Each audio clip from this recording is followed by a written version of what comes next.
bad scene. We've heard so much about people's difficulties. And what happens if you get into a situation where you're taken to court, you have a judgment against you, you end up in none other than StubbsGazette, if you're unlucky. And Stubbs was a trade publication only, so you had to get it on subscription across the internet, or in fact a hard copy here. I think there's Scotland, there's various other places as well. Now it is going to become a retail publication, so you'll be able to get it over the counter along with your RTE guide and your copy of the Phoenix and whatever else you buy every week. And it's produced by Business Pro. Its managing director, James Treacy, joins me in studio. James, good morning. Morning, David. Thank you very much for coming in. Why move StubbsGazette, which, by the way, it's sort of a publication of odium itself, because people are so scared of appearing in it, or have done in the past. Why move it into the retail world? Well, I suppose traditionally, as you say, it was a subscription-based product. Typically, it'd be subscribed to by credit union managers, credit managers in small, medium-sized companies, bank managers. And we've been getting calls for the last number of years from small companies throughout the country, whether you're a local butcher is providing credit to local bars, restaurants, a plumber in a local town, looking to do a credit check on local businesses. Now, traditionally, they wouldn't have had access to the likes of the Irish Credit Bureau or any of the other big information providers. So we decided to give them access to credit in their local community. There's about 250,000 small companies or small sole traders, companies in Ireland. So we took a conscious decision to put it into the retail network. So we're distributing it every month into 1,500 newsagents throughout the country. Okay. One was of the opinion, I suppose there's an opinion out there, that the publication, the print world is having a difficult time. It's on its knees, and a lot of these monthly publications, both women's, men's magazines and so on, are having difficulty because they're all advertising based, apart from the bit of subscription that they get.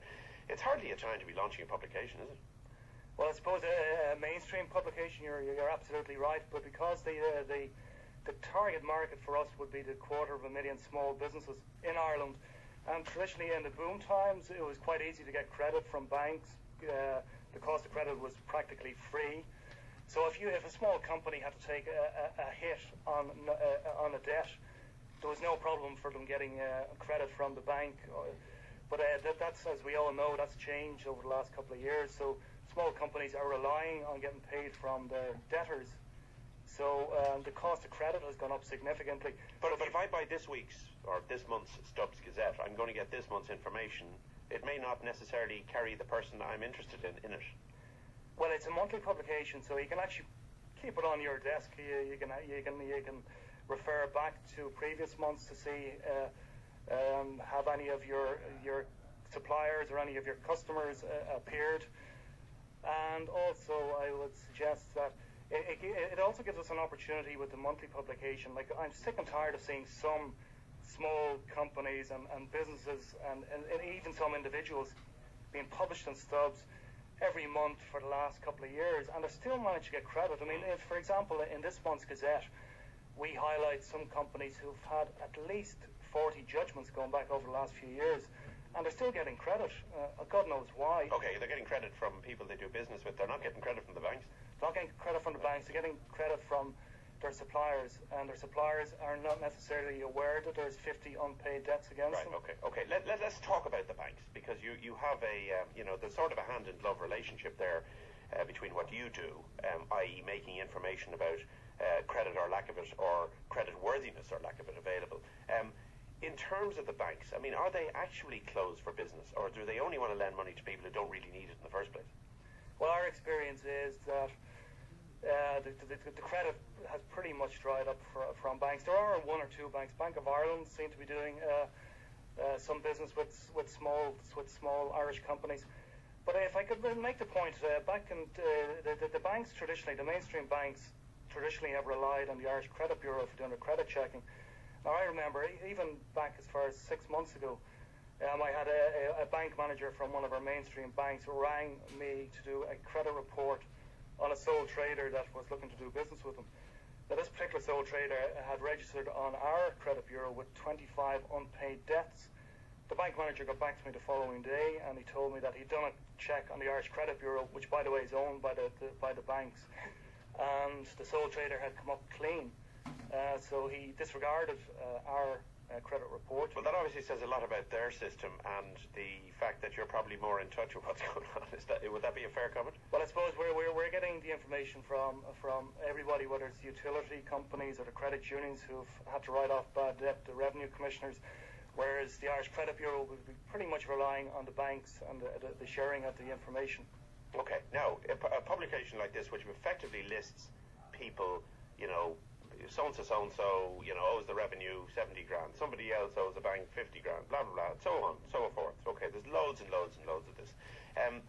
Do people reading this at this point in the cycle of the economy really care anymore? Because there's so many people going through difficulty that it's almost like not quite a badge of honour, but your next door neighbour is a problem, the fellow you're talking to in a room is a problem. It's a shared issue.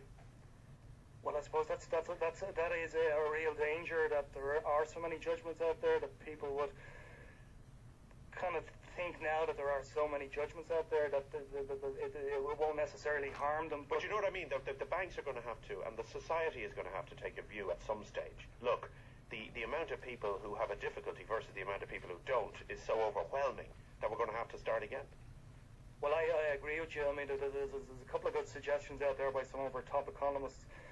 One of them is that there's the system in America is if you default on your mortgage, you can literally put your keys back in the letterbox and walk away, so it's non-recourse.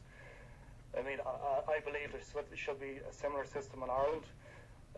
Another suggestion is that there be kind of a debt equity swap with banks, so if you're behind, if you're in arrears with your mortgage, that the bank take an equity in your mortgage and you continue paying the rent, and it gives you an option, whether it's 15 years hence or 20 years hence, to actually buy out the bank at that stage. Okay, so they do practical solutions as distinct from the limited solutions that exist in this country.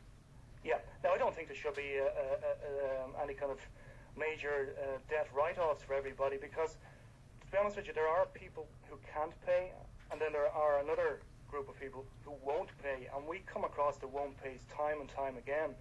And what we want to do in our Stubbs Monthly, when we know of at least 150 companies and individuals who routinely won't pay their debts. So it is our mission over the next 12 months to expose these people and to make sure that our customers, our mission is to protect creditors. That's our main mission. So we want to make sure that over the next year that people who read StubbsGazette are protected from these multiple defaulters. Okay, James Treacy, you're on a mission, obviously, as you say yourself, and the best of luck with your publication, timely, and probably in the national interest as well. That's Stubbs. Is it Stubbs Monthly you're calling? Stubbs Monthly. Stubbs Monthly, and it's on the shelves from tomorrow. My gosh, I bet you can't wait to see. Yeah, you said you didn't get a copy yet. You're waiting for that as well. Still waiting for the printer. Oh my God, hot off the press. Better give him a ring. All right, James Treacy, thank you very much, and thanks for being with us this morning. Now, somebody says, hi.